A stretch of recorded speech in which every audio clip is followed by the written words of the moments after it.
ഈശോമിശിഹായ്ക്ക് സ്തുതിയായിരിക്കട്ടെ. എപ്പോഴും സ്തുതിയായിരിക്കട്ടെ. കുറേ എപ്പിസോഡുകൾ കഴിഞ്ഞ് ഒത്തിരിയേറെ വിശേഷങ്ങളും പറഞ്ഞു. ഇന്ന് ഞാൻ ചോദിക്കാൻ പോകുന്ന വിഷയം എനിക്ക് തോന്നുന്നു ഏറ്റവും പ്രധാനപ്പെട്ട ഒരു കാര്യം തന്നെയാണ് കുടുംബജീവിതത്തിലെ കമ്മ്യൂണിക്കേഷൻ. അച്ഛൻ എത്രയോ പ്രസംഗങ്ങൾ പറഞ്ഞ് എത്രയോ ധ്യാനിപ്പിച്ചിരിക്കുന്നു. ഞാൻ ഒത്തിരി കേട്ടിട്ടുണ്ട്, ഒത്തിരി രസകരമായ പല കാര്യങ്ങളും. അപ്പോൾ കമ്മ്യൂണിക്കേഷനെ കുറിച്ച് അച്ഛനങ്ങ് തുടങ്ങിക്കോ. അല്ല, മനുഷ്യനെ മാത്രമേ നല്ല കമ്മ്യൂണിക്കേഷൻ നടത്താനുള്ള പ്രത്യേക കഴിവുള്ളൂ. അതുകൊണ്ടാണ് പറയുക, മനുഷ്യൻ്റെ പ്രത്യേകത അവൻ ചിരിക്കുന്ന മൃഗമാണ്, ചിരിക്കുന്ന ജീവിയാണ് മനുഷ്യൻ. പട്ടി ഇളിച്ചു, മൂരി ഇളിച്ചു, മനുഷ്യൻ ചിരിച്ചു. ഒരു കമ്മ്യൂണിക്കേഷൻ്റെ ആരംഭം ഒരു നല്ല ചിരിയിലാണ്. ഭാര്യയെ നോക്കി സന്തോഷത്തോടെ ചിരിക്കുന്ന ഭർത്താവാകണം, ഭർത്താവിനെ നോക്കി ചിരിക്കുന്ന ഭാര്യയാകണം, കുഞ്ഞുങ്ങളെ നോക്കി ചിരിച്ച് വർത്താനം വരുന്ന പേരൻസ് ആകണം. വളരെ പ്രധാനപ്പെട്ടതാണ്. ഈ കമ്മ്യൂണിക്കേഷൻ ഇല്ലെന്നൊരിക്കൽ കുടുംബം തകരും. കൊറോണ വൈറസ് കൊണ്ടുവന്നൊരു വലിയ സമ്മാനം കമ്മ്യൂണിക്കേഷന് ടൈം ഉണ്ടാക്കി കൊടുത്തു എന്നുള്ളതാണ്. പ്രായമായ അപ്പനമ്മമാരുടെ മിണ്ടാൻ ചെറുപ്പക്കാർ ദമ്പതികൾക്ക് സമയം, ഭാര്യയെ കേൾക്കാൻ ഭർത്താവിന് സമയം, ഭർത്താവിനെ കേൾക്കാൻ ഭാര്യയ്ക്ക് സമയം, കുഞ്ഞുങ്ങളെ കേൾക്കാൻ കാരണവന്മാർക്ക് സമയമൊക്കെ ഉണ്ടായി. കൊറോണയ്ക്ക് മുമ്പ് വരെ ഓരോ അമ്മയും ചിറകില്ലാത്ത പെടക്കോഴിയായിരുന്നു. പക്ഷേ കൊറോണ വന്നപ്പം ചിറകുണ്ടായി. പ്രൊട്ടക്റ്റ് ചെയ്ത് പൊതിഞ്ഞ് വെച്ച് വർത്താനം പറയാനുള്ള അന്തരീക്ഷം കുടുംബങ്ങളിലുണ്ടായി. ഇത് ഏറ്റവും പ്രധാനപ്പെട്ടതാണ്. സംസാരിക്കുക, ചിരിക്കുക, സമയം സ്പെൻഡ് ചെയ്യുക, കൂടെ ഇരുന്നൊക്കെ കമ്മ്യൂണിക്കേഷൻ്റെ മേഖലകളാണ്, ഇടപെടലാണ്. ഇതെവിടെയെല്ലാം പരാജയം വരുമോ അവിടെ കുടുംബം മന്ദീഭവിച്ചു പോകും. ചില ആണുങ്ങൾ നാട്ടിൽ ഭയങ്കര കമ്മ്യൂണിക്കേഷനാണ്, പക്ഷേ ഭാര്യയെ കാണുമ്പം മസിലും പിടിച്ച് മുറുകി നിൽക്കും, ആകെ മൂളലും ഒത്തിരി ആൾക്കാരേ ഉള്ളൂ, ഒത്തിരി ഉള്ളൂ. ചില പെണ്ണുങ്ങളും അങ്ങനെ കൂട്ടുകാരോട് ഭയങ്കര കമ്മ്യൂണിക്കേഷനാണ്, പക്ഷേ കെട്ടിയവനെ കാണുമ്പം മിസ്റ്റർ സക്കറിയ എലിസബത്ത് നിത്യമൗനം കുത്തിയിരിപ്പ്. അപ്പോൾ ഈ വർത്തമാനം പറച്ചിൽ ആവശ്യമാണ്, ചിരി ആവശ്യമാണ്, കളിതാമാവശ്യം ആവശ്യമാണ്. ഇതെല്ലാം ഉണ്ടെങ്കിലേ കുടുംബം ഒരു സ്വർഗമാവും. ഇല്ലെന്ന് ഒരിക്കലും കുടുംബം ഒരു സിമിത്തേരിയായിട്ടിരിക്കും. അച്ഛാ, കമ്മ്യൂണിക്കേഷൻ വളരെ പ്രധാനപ്പെട്ടതാണെന്ന് പറയുമ്പോഴും ചില മനുഷ്യരോട് മിണ്ടാൻ കൊള്ളില്ലെന്ന് പറയും. കാരണം പറഞ്ഞാൽ കുറ്റവേ പറയുള്ളൂ, അല്ലെ കുത്തുവാക്കേ പറയുള്ളൂ, ഭയങ്കര നെഗറ്റീവാണ്. അത് ഈ ഭാര്യ ഭർത്താക്കന്മാരും അങ്ങോട്ടും ഇങ്ങോട്ടും തമ്മിലുണ്ടാവും. പക്ഷെ നമുക്ക് മിണ്ടാതിരിക്കാൻ പറ്റുമോ? പക്ഷെ അപ്പോൾ അങ്ങനെയുള്ളവരെ എങ്ങനെയാണ് ഹാൻഡിൽ ചെയ്യുന്നത്? അതായത് ഈ വർത്തമാനം പറഞ്ഞാൽ മുറിവ് ഉണ്ടാക്കുന്നവരാണെങ്കിൽ അത് ഭർത്താവാണെങ്കിലും ഭാര്യയാണെങ്കിലും തമ്മിൽ അധികം സംസാരിക്കാതെ ഇരിക്കുന്നതാണ് നല്ലത്. കാരണം സംസാരം മുറിപ്പെടുത്തുമെങ്കിൽ മൗനം സുഖപ്പെടുത്തും. ചില സമയങ്ങളിൽ അങ്ങനെ നിത്യകാലത്തേക്കുള്ള പിണക്കോ പരിവമല്ല, ഇടയ്ക്ക് ചില ഇടവേളകളിൽ സംസാരിക്കാതിരിക്കണം. പ്രത്യേകിച്ച് ആണുങ്ങളെ പിശാച് ഈമ്പിയ ചില സമയമുണ്ട്. കുളിച്ച് തണുത്ത് മര്യാദയ്ക്കിരിക്കുമ്പോഴേ ചില കാര്യങ്ങൾ ഭാര്യ സംസാരിക്കാവൂ. ഇപ്പം ഭാര്യയ്ക്ക് ചിലപ്പം നല്ല മൂടുള്ള സമയമാണ്, ആ സമയങ്ങളിലെ ഭർത്താവ് സംസാരിക്കാവൂ. ഇഷ്ടമില്ലാത്ത സമയമാണെന്ന് തോന്നിയാൽ മിണ്ടരുത്. അത് വിവേകത്തോടെ തിരിച്ചറിയണം. എപ്പോഴാണ് സംസാരിച്ചാൽ ഇഷ്ടപ്പെടുക, ആ ഒരു ഉറപ്പുള്ള സമയം നോക്കി സംസാരിക്കണം. ഇത് വളരെ പ്രധാനപ്പെട്ടത്. അതുകൊണ്ടാണ് സാധാരണ പറയുന്നൊരു വാക്കുണ്ടല്ലോ, ഒരുപാട് സന്തോഷം വരുമ്പോൾ വാഗ്ദാനങ്ങൾ കൊടുക്കരുതെന്ന് പറയുന്നതുകൊണ്ടാണ്. അപ്പം അന്നേരം നമ്മൾ വല്ലതും പറഞ്ഞു പോകും. നിരാശ വരുമ്പോൾ തീരുമാനം എടുക്കരുത്. ചിലപ്പം അരിശത്തിൽ വർത്തമാനം പറഞ്ഞാൽ കൂടുതൽ മുറിവിനെ കാരണമാവും. അത് വിവേകത്തോടെ സാഹചര്യം നോക്കി കണ്ടു വേണം നമ്മൾ സംസാരിക്കാനും പെരുമാറാനും. പക്ഷെ ചില ഭാര്യമാരുടെ ഏറ്റവും വലിയ തന്ത്രമാണ് മിണ്ടാതിരിക്കുക. ചില ഭർത്താക്കന്മാരും അങ്ങനെ തന്നെയാണ്. മറ്റുള്ളവരെ ശരിക്കും ഇറിറ്റേറ്റ് ചെയ്യിക്കുന്നതും കണ്ടിട്ടുണ്ട്. അങ്ങനെയില്ലേ? എന്ത് ചോദിച്ചാലും മിണ്ടത്തില്ല. അങ്ങനെ മിണ്ടാതെ എന്താ നിൻ്റെ വായിൽ ഇങ്ങനെ എന്താ കിള്ളി വർത്താനം പറയിപ്പിക്കണ്ടേ, അല്ലെങ്കിൽ എന്താ ഉണ്ട് കാര്യം പറ എന്ന് പറഞ്ഞ് പുറകെ നടക്കുന്ന സിനിമകളൊക്കെ കണ്ടിട്ടുണ്ട്. അങ്ങനെയും വരാറില്ലേ? അപ്പം മൗനം എന്ന് പറയുന്നത് ഒരു ചില സമയത്ത് നമുക്കൊരു സന്തോഷം മാത്രമല്ല ഇറിറ്റേഷനും കൊണ്ടുവരാറില്ലേ ശരിക്കും പറഞ്ഞു കഴിഞ്ഞാൽ? അത്രേ ഉള്ളൂ. മനസ്സിലാക്കി ജീവിക്കുക എന്നുള്ളത് അതിനൊന്നും പരിഹാരം പറയാൻ ആർക്കും പറ്റിയല്ല, അല്ലേ? കുടുംബ ജീവിതം ഒരു കലയാണെന്ന് പറഞ്ഞാൽ ഇൻഡിവിജ്വൽ മൂഡാണ് മോളെ, അതൊക്കെ ഇൻഡിവിജ്വൽ മൂഡാണ്. അതിന് തേർഡ് പാർട്ടി ഇൻ്റർവെൻഷൻ സഹായിക്കാൻ പറ്റിയല്ല. ഇങ്ങനെയൊക്കെ പറയാം, ശ്രദ്ധിക്കണം, സമയം നോക്കി മിണ്ടണം, അസ്ഥാനത്ത് പറയരുത്. അതിനൊക്കെ അഭിപ്രായം നമുക്ക് പറയാം, പക്ഷെ ജീവിക്കേണ്ടത് ദമ്പതിമാരാണ്. അപ്പോൾ അത് തക്കവും തായവും നോക്കി ഇടപെടുക എന്നുള്ളത് മാത്രമേ ഉള്ളൂ. ഈ ഒരു കാര്യത്തിലൊരു ക്ലിയർ കട്ട് റബ്ബറി വിസിൽ അടിക്കുന്ന പോലെ ഇപ്പം മിണ്ടാം, പിന്നെ ഇപ്പം മിണ്ടുന്നത്, അത് ആർക്കും പറയാൻ പറ്റുകയല്ല. അതുപോലെ തന്നെ ദേഷ്യം ഒരു വലിയ വില്ലനാണല്ലോ. ഭയങ്കരമായിട്ട് സ്ഥാനത്തും അസ്ഥാനത്തും ഒക്കെ ദേഷ്യപ്പെടുന്ന വ്യക്തികളുണ്ടല്ലോ. അപ്പോൾ അത് ശരിക്കും കുടുംബജീവിതത്തിൽ കുറേ ഇഷ്യൂസ് ഉണ്ടാക്കാറില്ലേ? അപ്പോൾ ദേഷ്യം എങ്ങനെ കുറയ്ക്കാം എന്നുള്ളതല്ല, ദേഷ്യപ്പെട്ടു, അത് മസ്റ്റാണ്, ദേഷ്യപ്പെടും എല്ലാവരും. പക്ഷേ എങ്ങനെ ഒന്ന് വീണ്ടെടുത്ത് വരാം? അതുകൊണ്ടാണ് പൗലോസ്ലിയുടെ വാക്ക്, കോപിക്കാം, സൂര്യൻ അസ്തമിക്കുന്നതിന് മുമ്പ് കോപം അസ്തമിച്ചിരിക്കണം. കോപം നീണ്ടകാലം മനസ്സിൽ വെച്ചുകൊണ്ടിരിക്കരുത്. ഒരു ഇഷ്യൂ വരുമ്പം കോപിക്കാം. ഭർത്താവിന് ഭാര്യയോട് കോപിക്കാം, ഭാര്യയ്ക്ക് ഭർത്താവിനോട് ശോഭിക്കാം, മാതാപിതാക്കൾക്ക് കുഞ്ഞുങ്ങളോട് രക്ഷപ്പെടാം, അത് സാധാരണമായിട്ട്. പക്ഷേ അനാവശ്യമായ കോപം ഉണ്ടാകാതെ നമ്മൾ സൂക്ഷിച്ചാൽ മതി. പാത്രം എറിഞ്ഞു പിടിക്കുക, അതും ഇതും പറയുക, ആവശ്യമില്ലാത്ത പദം ഉപയോഗിക്കുക, അങ്ങനെയുള്ള കോപങ്ങൾ അപകടം വിളിച്ചു വരുത്തും. മാന്യമായ കോപം അത് തിരുത്താൻ വേണ്ടിയാണ്. കോപിക്കുന്നത് കൊല്ലാൻ വേണ്ടിയല്ല, തിരുത്താൻ വേണ്ടിയാകണം. രണ്ട് വിധത്തിൽ കോപിക്കാം. ഒന്ന്, കില്ലിങ് ആങ്കർ, കൊല്ലുന്ന അരിശം. രണ്ട്, redeeming anger or correcting anger, വീണ്ടെടുക്കുന്ന തിരുത്തുന്ന അരിശം. നമ്മുടെ അരിശം ഏത് കാറ്റഗറി പെടുമെന്ന് ഓരോരുത്തരും കണ്ടെത്തണം. പലപ്പോഴും നമ്മുടെ അരിശം കൊല്ലുന്ന അരിശമാണ്, ഒരാളെ അങ്ങ് തീർത്ത് കളയുന്ന പോലെ. അത് വിജയിക്കത്തില്ല. നമ്മളെപ്പോഴും അരിശപ്പെടാം, പക്ഷേ ലക്ഷ്യം എൻ്റെ ഭാര്യയെ വീണ്ടെടുക്കാൻ, എൻ്റെ ഭർത്താവിനെ വീണ്ടെടുക്കാൻ, എൻ്റെ കുഞ്ഞുങ്ങളെ വീണ്ടെടുക്കാൻ. ആ രീതിയിൽ കോപിക്കുമ്പോഴും വാക്കുകൾ ഉപയോഗിക്കാവൂ. കോപം വരുമ്പോൾ തോന്നുന്നതെല്ലാം പറഞ്ഞേക്കല്ലേ. ചില കാര്യം നമ്മൾ പറഞ്ഞു കഴിഞ്ഞ് സങ്കടപ്പെടും, ഓ എൻ്റെ കെട്ടിയവനോട് അങ്ങനെ പറയേണ്ടായിരുന്നു, എൻ്റെ ഭാര്യയോട് പറയേണ്ടായിരുന്നു, എൻ്റെ മക്കളോട് പറയേണ്ടായിരുന്നു. ഖേദിക്കുന്ന ഭൂതകാല സ്മരണ സമ്മാനിക്കുന്ന വാക്കുകൾ മിണ്ടാതെ മനഃപൂർവ്വം അവോയ്ഡ് ചെയ്യാൻ നമ്മൾ പഠിക്കണം. കാരണം വായിൽ നിന്ന് പോയ വാക്കും കയ്യിൽ നിന്ന് പോയ കല്ലും തിരിച്ചു പിടിക്കാൻ ഒരിക്കലും പറ്റുകയില്ല. അപ്പം കോപിക്കാം, പക്ഷേ മാന്യമായ കോപമായിരിക്കണം നമ്മളിലുണ്ടാകേണ്ടത്. പക്ഷേ ഇപ്പോഴത്തെ ദമ്പതികൾക്ക്, അത് മാതാപിതാക്കൾക്കുള്ള ഏറ്റവും വലിയ കൺഫ്യൂഷൻ, മക്കളോട് കോപിക്കാമോ അല്ലെങ്കിൽ മക്കളെ വഴക്ക് പറയാമോ, മക്കളോടുള്ള കമ്മ്യൂണിക്കേഷൻ എങ്ങനെയാവണം? ഇതൊരു വലിയൊരു കൺഫ്യൂഷൻ പിടിച്ചേറിയായി ഇപ്പം. കാരണം കോപിച്ചാൽ പ്രശ്നമാകും, ചില കാര്യങ്ങൾ നോ പറഞ്ഞാൽ പ്രശ്നമാകും, എന്നാൽ പറയാതിരിക്കാനും പറ്റില്ല. അങ്ങനെയൊക്കെയുള്ളൊരു പ്രശ്നത്തിലല്ലേ ഇപ്പം സത്യത്തിൽ ഞങ്ങൾ ഈ മാതാപിതാക്കൾ? അതെ, അത് കഴിവില്ലാത്ത പേരൻസ് ആയതുകൊണ്ടാണ്. അത് തോന്നിയാലും തോന്നിയില്ലെങ്കിലും പറയേണ്ടത് പറയണം. അങ്ങനെ പറഞ്ഞാൽ പോയി തൂങ്ങിച്ചാത്താലോ, അതുകൂടി ചാകുന്നതാ ഭേദം. ആ മക്കൾ ജീവിക്കാതിരിക്കുന്നതാണ് നല്ലത്. കാരണം അവർ ജീവിച്ചാൽ നാളെ സമൂഹത്തിൻ്റെ ഭാരവും, ഒരു പെണ്ണിനെ കീഴിൽ അവളെയും തകർക്കും, പെണ്ണാണോ ഒരു കുടുംബവും തകർക്കും. അപ്പം അങ്ങനെയുള്ളവർ അമ്മയുടെ കൂടി ഇരിക്കുന്ന കാലത്ത് തന്നെ ചത്തേക്കുന്നതാണ് എല്ലാവർക്കും നല്ലത്. അതുകൊണ്ട് നല്ല കടുപ്പമായ തിരുത്തൽ കൊടുക്കണം. തിരുത്തൽ സ്വീകരിച്ചാൽ വളരും, ഇല്ലെങ്കിൽ അത്ര അവരുടെ വിധി. അങ്ങനെ വിടാൻ പഠിക്കണം.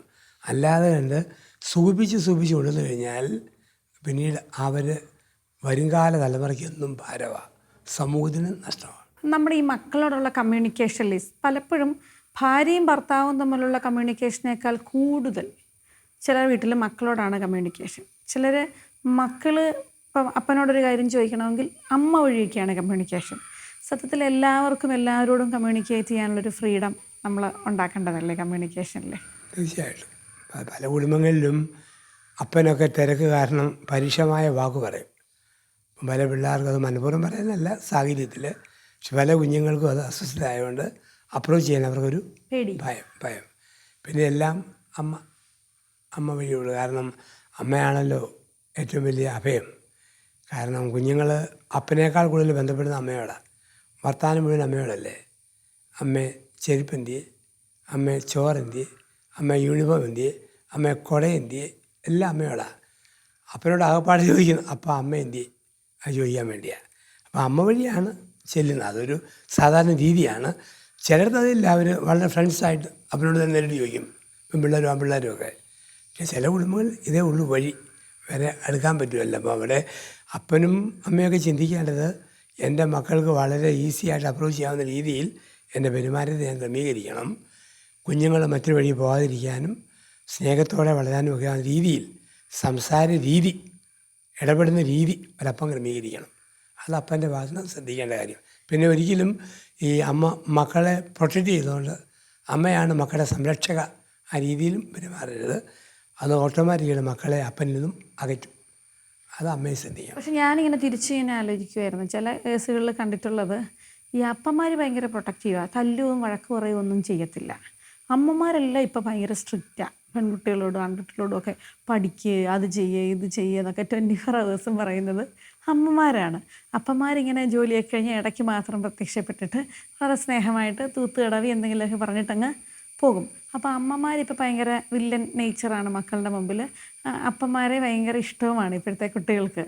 അപ്പോൾ സത്യത്തിൽ അങ്ങനെ ഈ സ്ട്രിക്റ്റൊക്കെ ആകുമ്പോഴും രണ്ടുപേരും സ്ട്രിക്റ്റ് ആവണ്ടേ? അല്ലെങ്കിൽ അതൊരു ഭാര്യ ഭർത്താവിൻ്റെ കമ്മ്യൂണിക്കേഷൻ ഗ്യാപ്പല്ലേ ശരിക്കും അങ്ങനെ വരുന്നത്? അതെ അതെ, അത് ഈ അപ്പനെപ്പോഴൊരു ഗസ്റ്റ് ആർട്ടിസ്റ്റ് പോലെ ഉള്ളല്ലോ. ഗസ്റ്റ് ആർട്ടിസ്റ്റ് കുറേ നാൾ നമ്മളുണ്ട്, പിന്നെ കാണുന്നില്ല, പിന്നെ അല്പസമയം സൂപി ചെയ്യാൻ എളുപ്പമാണ്. അത് ഈ ഭർത്താവും കാമുകനും തമ്മിൽ വ്യത്യാസം പോലെ. കാമുകനെ ഒലിപ്പിക്കുന്ന വർത്താനം പറഞ്ഞാൽ അവളുടെ പറയാൻ കിടക്കും, കാരണം ഇടത്താവളം മാത്രമാണ്. ഭർത്താവ് സ്ഥിരം ജീവിക്കുമ്പോൾ അങ്ങനെ വർത്താനം പറയാൻ പറ്റിയല്ല. ആ ഭാര്യാഭർത്തൃ ബന്ധങ്ങളിൽ അങ്ങനെ. ഇതുപോലെ കുടുംബത്തിലും അമ്മ എപ്പോഴും മക്കളെ കാണുന്നതാണ്. തലവേദന മുഴുവൻ അമ്മയ്ക്കാണ് കിട്ടുന്നത്. അപ്പോൾ അമ്മയെല്ലാം പറഞ്ഞു പോകും. അപ്പനൊരു മണിക്കൂർ സൂചിപ്പിച്ചിട്ട് പോയി കിടന്ന് ഉറങ്ങിയാൽ മതി.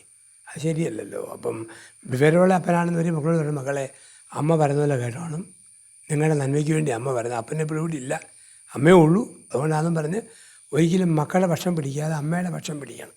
അതെപ്പോഴും ഭർത്താവ് മക്കളെ ശാസിക്കുമ്പം മക്കളെ അപ്പൻ അങ്ങനെയാണെന്ന് പറയുകയല്ല, അപ്പൻ്റെ പക്ഷം പിടിക്കണം. തെറ്റുണ്ടെങ്കിൽ പോലും ഒറ്റയ്ക്കേ തിരുത്താവുള്ളൂ.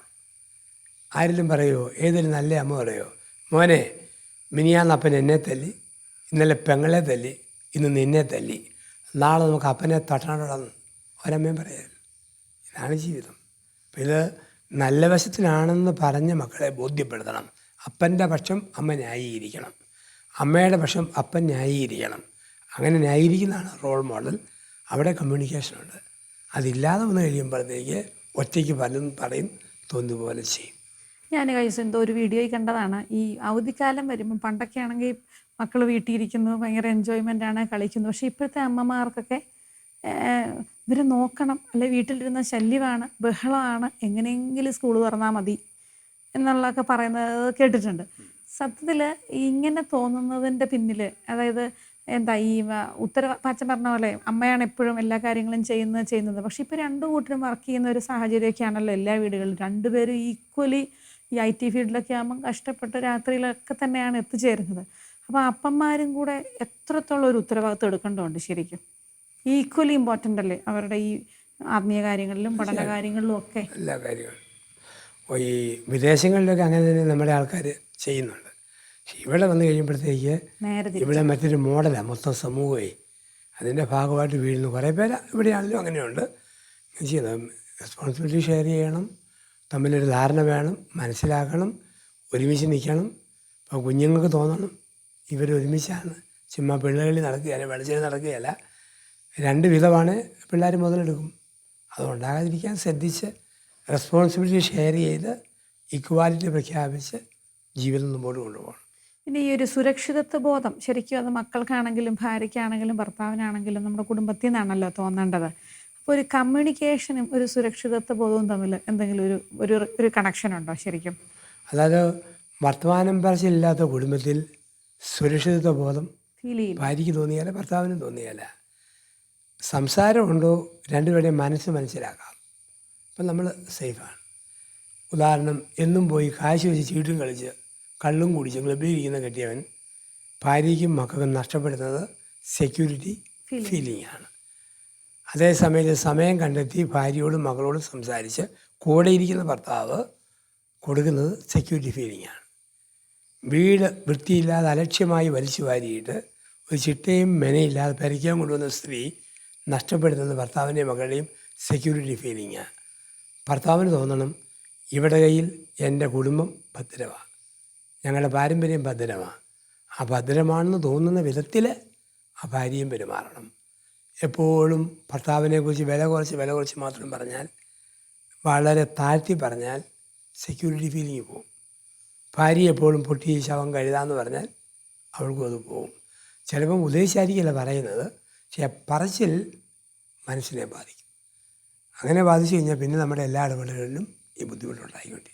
അതുപോലെ തന്നെ കുട്ടികളുടെ ഈ കമ്മ്യൂണിക്കേഷൻ കാര്യത്തിൽ, അല്ലെങ്കിൽ കുട്ടികളുടെ ജീവിതത്തിൽ മാതാപിതാക്കൾ എല്ലായിടത്തും കടന്നു കയറേണ്ട കാര്യമുണ്ടോ? അതെ, അവർക്ക് അവരുടേതായ ഒരു ഫ്രീഡം കൊടുക്കേണ്ടതുണ്ട്. അത് ഏതൊരു പ്രായം തൊട്ട് തുടങ്ങണം ശരിക്കും പറഞ്ഞു കഴിഞ്ഞാൽ. പക്ഷെ ഇപ്പോൾ എല്ലാത്തിനും നമ്മളിങ്ങനെ എല്ലാ കാര്യങ്ങളും നമുക്ക് ടെൻഷനാണല്ലോ. അവരുടെ റിലേഷൻഷിപ്പ് എന്താണ്, അവരെന്താണ് കഴിക്കുന്നത്, എന്താണ് ചെയ്യുന്നത്, എല്ലാവരും പറയുന്നത് അങ്ങനെ. മക്കളെ ഒരുപാട് ശ്രദ്ധിക്കണം, നിങ്ങൾ ശ്രദ്ധിക്കണം, നിങ്ങൾ എന്ന് പറഞ്ഞു വിടുമ്പോൾ ശ്രദ്ധ ഓവറാവുന്നുണ്ടോ ഇല്ലയോ എന്ന് വരെ തോന്നാറുണ്ട്. അപ്പോൾ നമ്മൾ എവിടെ നിൽക്കണം ശരിക്കും, ഭാര്യയും ഈ ഭർത്താവും? ഓവർ ശ്രദ്ധ വരുന്നതുകൊണ്ടാണ് കുഞ്ഞുങ്ങൾ ആത്മഹത്യ ചെയ്യുന്നത്. ഒരിക്കലും സ്വന്തം തീരുമാനമെടുക്കാനോ സ്വന്തം കാലിൽ നിൽക്കാനോ കഴിവില്ലാതെ മക്കളെ വളർത്തിക്കൊണ്ടുവരും. അപ്പോൾ അവർ ഒരു ചെറിയ പിണക്കം വരുമ്പോൾ ഞരമ്പ് മുറിക്കും, തൂങ്ങിച്ചാകും. ഒരിക്കലും എതിർപ്പുകളോ പ്രതിസന്ധിയോ ഫേസ് ചെയ്യാൻ കഴിവില്ലാത്ത മക്കളായിട്ട് മാറും. അത് അമ്മ നശിപ്പിക്കുന്ന മക്കളാണ്, അപ്പൻ നശിപ്പിക്കുന്ന മക്കളാണ്. എല്ലാവരെയും കുറിച്ചല്ല, പല കേസുകളും എനിക്കങ്ങനെ തോന്നിയിട്ടുണ്ട്. അപ്പം അല്പം കാർക്കശ്യം കാണിക്കുകയും പറയേണ്ടത് പറയുകയും തിരുത്തേണ്ടത് തിരുത്തുകയും ഇഷ്ടമില്ലാത്തതാണെന്ന് പറഞ്ഞ് മനസ്സിൽ പതിപ്പിക്കണം. അത് ഒരു +2 വരെയുള്ള കാലഘട്ടത്തിൽ നിഴൽ പോലെ പുറകെ നടക്കണം. കാരണം പിന്നെ ഒരു ഡിസൈസീവ് മൂമെൻറ്റ്സിലേക്ക് അവർ വരിക, ഒരു മോമെൻറ്റ്. പിന്നെ അതിനുശേഷം ഒരു ഡിഗ്രി എടുത്തു കഴിഞ്ഞാൽ പിന്നെ അവരുടെ ലോകത്തേക്ക് വിട്ടേക്കണം.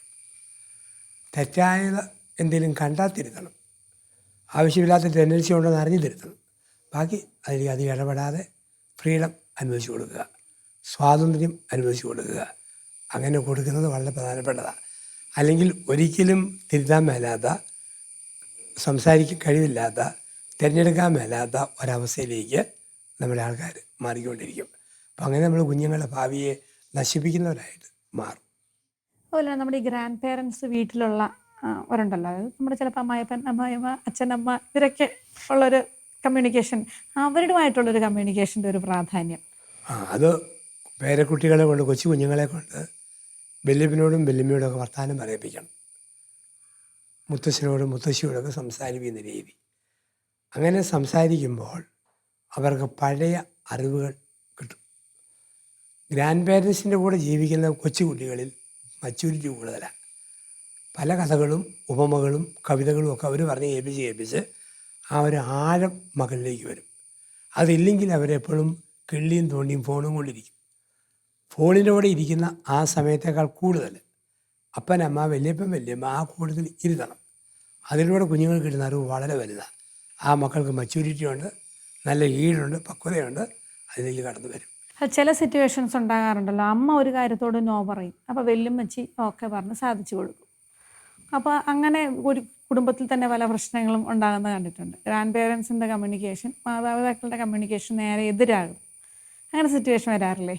ഈ ഗ്രാൻഡ് പേരൻസ് പൊതുവിൽ ലാളന കൂടുതൽ കൊടുക്കും മക്കൾക്ക്. പലപ്പോഴും നമുക്ക് തോന്നും ഈ മക്കളെക്കാൾ ഇഷ്ടം കൊച്ചുമക്കളോടാണ് ഗ്രാൻഡ് പേരൻസിന്. ഒരു മാനസികാവസ്ഥയാണ്, എങ്ങനെയും അവരുടെ ജീവിതത്തിൽ ആ ഒരു പ്രത്യേകതയുണ്ട്. അപ്പം അമ്മ നുള്ളിയാലോ അപ്പനടിച്ചാലോ ഒക്കെ ഇവരങ്ങ് വേളം വെക്കും. അതുകൊണ്ട് എന്ത് പറ്റും, കുഞ്ഞുങ്ങൾ സ്പോയിൽഡാവും, അവരെ നേർവഴി നടക്കുകയില്ല. അമിതമായ ലാളന ആ കുഞ്ഞുങ്ങളെ നശിപ്പിക്കും. ചിലരുടെ ആ ലാളനയെ കൊണ്ട് മക്കൾ വളരും.